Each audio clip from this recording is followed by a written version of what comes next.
오늘 읽은 본문 말씀을 가지고 주객전도의 신앙이라는 제목으로 말씀을 증거하겠습니다. 우리가 흔히 쓰는 표현 중에 주객이 전도되었다라는 표현이 있습니다. 표현을 쓸 때는 뭔가 크고 중심된 핵심이 있고 그것을 위한 부수적인 주변 것들이 있는데 오히려 이런 핵심적인 것들의 가치와 그 중심이 사라지고 오히려 그 주변의 것들이 더욱더 주목받거나 더 귀하게 여겨질 때에 우리는 주객이 전도되었다 이런 표현을 씁니다. 때로는 또 사람의 입장에 대해서 좀 더 중심이 되어져야 되는, 먼저 우선권을 가지고 있는 사람보다 더 나중 사람이거나 또 중심이 되어져야 되는 사람보다 주변 사람이 좀 더 집중되어질 때 뭔가 주객이 전도되었다 이런 표현을 씁니다. 우리가 우리의 신앙생활을 해나가면서 하나님께서 우리에게 믿음을 허락하시고 또 그 믿음을 허락하셨다는 것은 하나님의 뜻을 먼저 두기를 원하셨는데 그 하나님의 가치보다 우리의 가치가 우선순위가 되어서 우리의 신앙이 주객전도가 될 때가 많다라는 것입니다. 오늘 13절의 말씀을 보니까요, 목숨이 음식보다 중하고 몸이 의복보다 중하니라 라고 이야기를 하고 있습니다. 우리가 하나님 앞에 간구하며 기도할 때 어쩌면 우리가 기도하는 행위, 또 믿음의 이런 행위들을 통해서 우리의 신앙을 표출하지만 그 중심을 볼 때 정작 중요하고 하나님이 원하시는 것이 무엇인가를 잊어버릴 때가 있고요. 그런 외부적인 행위로만 우리가 하나님을 향한 우리의 신앙을, 그런 신앙의 어떤 도리들을 다 했다라고 생각하는 경우들이 많이 있다라는 것입니다. 음식을 먹는 것이 무엇을 위해서입니까? 살기 위함이죠. 그러니까 목숨을 위한 음식을, 먹음을 우리에게 주셨고 그 먹음의 누림을 우리에게 주신 것입니다. 그 다음에 옷은 무엇을 위함입니까? 몸을 보호하기 위함이죠. 에덴 동산에서 아담과 하와가 발가벗겨져서 곧 시들어 없어질 나뭇가지들 가지고 몸을 가리우고 있을 때 우리 주님은 오히려 가죽옷을 지어 입혀 주셨잖아요. 예수 그리스도를 상징하는, 예표하는 그런 귀한 하나님의 의도도 있었지만 어찌되었건 물리적으로 좀 더 몸을 보호할 수 있는 것을 하나님께서 의복을 주신 것입니다. 옷이라는 것은, 음식이라는 것은 사실 우리의 몸과 생명을 지키기 위한 그런 어떻게 부수적인 것이죠. 그 목숨, 삶은 음식과 같을 수 없고, 그리고 의복은 아무리 중요하다 해도, 아무리 귀하다 해도 몸보다 더 귀할 수는 없는 것입니다. 그런데요, 이 시대에 이 가치에 있어서 주객이 전도되었어요. 한 사람, 그리고 그 사람의 생명보다 돈이 되어지는 어떠한 것, 이것을 저는 음식과 옷으로 표현하고 싶습니다. 그래서 음식이라는 어떤 가치, 이것이 사실은 먹음으로 인해서 사람이 살아가는 것인데 그러한 뜻은 사라지고 이것으로 얼마나 돈을 벌 수 있는가, 이것으로 얼마나 유익을 얻어낼 수 있겠는가. 그래서요, 사람이 만들어진 이 세계의 경제를 보면 음식은 넘쳐납니다. 이 땅에 있는 70억의 인구가 다 먹고 살 만큼 음식은 넘쳐나지만 어느 곳에서는 음식이 매일매일 버려지는 것이 수천 톤의 음식이 버려지지만 어느 곳에서는 먹을 것이 없어서 몇 초마다 아이들이 하나씩 그렇게 죽어가고 있는 세상인 것입니다. 이것이 사람이, 지혜롭다 말하는 사람이 꾸려가는 세상의 모습인 것이죠. 몸을 위한 의복이지만 어떤 비싼 가치의 옷들이 망가지고 부서졌을 때 그것을 부서뜨린 그 사람에 대한 가치가 무너져 버리는 것입니다. 이게 얼마짜리 옷인데 뭐 이런 것이죠. 요즘에 한국에도, 우리 서울에도 외제차가 막 다니지 않습니까? 람보르기니라는 차 혹시 아십니까? 한 대에 막 5억 뭐 이렇게 하는 차입니다. 제가 잠실에서 사역할 때도 그 차를 별로 못 봤습니다. 독산동에서 봤다는 거 아니겠습니까? 마침 장롱면허인 제 아내가 운전을 하고 가는 날 우리 옆으로 람보르기니가 우웅 하고 지나가는 거였습니다. 제가 제 아내에게 소리쳤습니다. 잠시 멈추라. 저 차가 사라진 다음에 가자. 이러면서 이렇게 했습니다. 엄청나게 비싼 차입니다. 만약에 제 아내가 그 차를 긁었으면 저는 어떻게 해야 될까요? 아이 마누라야 미쳤냐 이러면서 소리를 질러야 될까요? 아니면 제 아내가 천하보다 귀함을 깨닫고 그 정도 차야 제가 몇 억 한평생 갚으면서 내가 갚아주리라 이렇게 해야 될까요? 네, 생각만 해도 아찔합니다. 참 부담스러운 것이죠. 네. 이 땅의 가치가 이 땅에 우리가 정말 귀중하게 여겨야 하는 것이 이 땅의 물질적인 것, 세상적인 것으로 우리가 좀 더 귀중한 가치를 매기게 되는 것입니다. 우리 사회 곳곳에서, 우리 삶의 곳곳에서 그러한 주객 정도의 가치가 드러나고 있습니다. 교육도 그렇지 않습니까? 저는요, 고등학교 2학년, 3학년 때 그런 생각을 좀 했어요. 물론 공부를 못해서 그런 생각을 한 겁니다. 저를 핑계 대고 만드는 건데요. 누가 고등학교 2학년이라는 숫자로 저의 인생의 이 귀중한 1년의 가치를 매기냐 이거죠. 고3이라는 이유가 왜 제가 하나님의 말씀을 듣고 싶은 수련회를 못 가야 되는 이유가 되는 것입니까? 제가 고3인데 수련회를 가면 왜 수근수근 하면서 저를 쳐다봐야 되는 것입니까? 저는 그게 진짜 이상했거든요. 고3이라는 게 그렇게 특별합니까? 그거 제 인생 중에서 한 1년에 불과한 겁니다. 뭐 떨어지면 다음에 보면 되는 거고요. 실력이 되면 월반에서 1년 더 일찍 대학 갈 수 있는 것입니다. 그렇지 않아요? 그런데 굳이 한 사람의 인생 속에서 한 숫자로 그 해를 재단하고 이렇게 저렇게 그 한 사람의 인생을 판단하는 것, 저는 그게 좀 사실 이해가 되지 않았습니다. 제가 대기만성이라 좀 슬로우 스타터라서 좀 천천히 제 삶을 좀 걸어가는 그런 부분들이 있어요. 저는 이해가 되지 않으면 한 걸음 나가기가 좀 쉽지 않았거든요. 저는 왜 그렇게 공부해야 되는지 알지 못했습니다. 시험이라는 게 있잖아요. 여러분 학생들이 공부를 하면서 시험 왜 볼까요? 1등부터 꼴등까지 줄 세우려고 시험 봅니까? 교육학에서요, 시험의 의미는 어떤 의미냐면 이 학생이 지금 이 선생님이 가르치는 진도를 잘 따라오고 있나 확인하는 것입니다. 확인하는 거. 그래서 확인해가지고요, 이 친구가 잘 몰라요. 그만큼의 어느 정도 점수를 받지 못했어요. 그러면요, 얘야, 넌 이 부분에 있어서 아직 부족하니까 좀 더 배워보자. 케어하기 위해서 시험 보는 것입니다.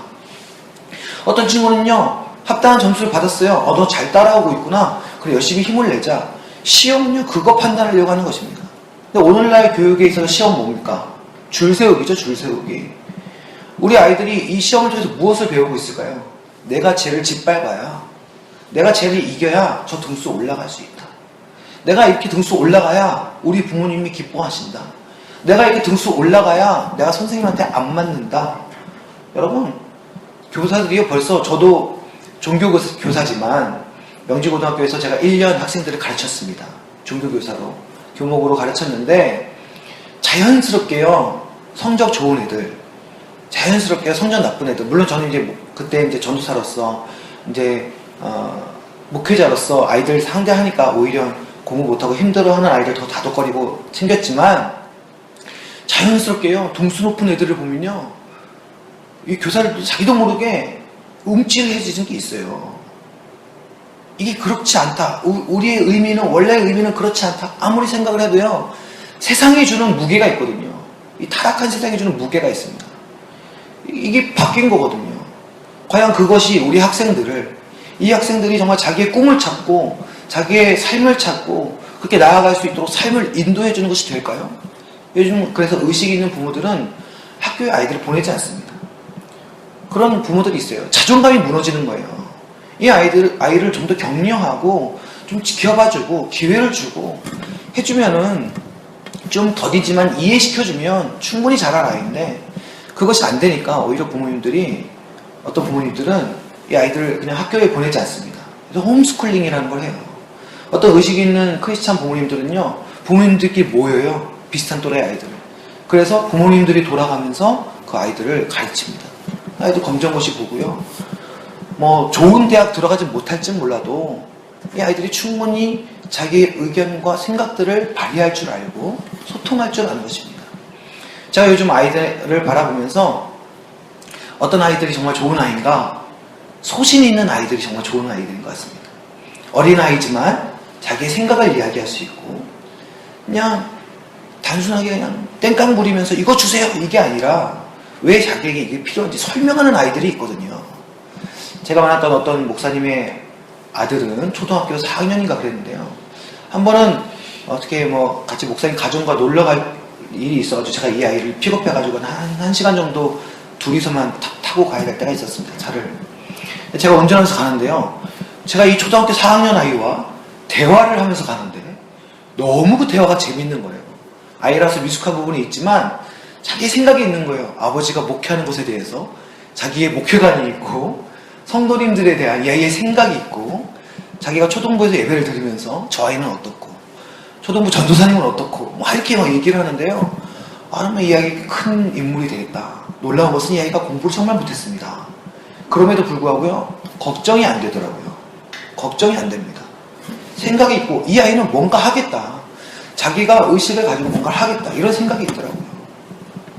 이 사회가 우리 대한민국이 정말 이 교육을 통해서 우리의 자녀들, 우리의 다음 세대들을 정말 한 사람 한 사람 키워가면서 키워가고 있는가.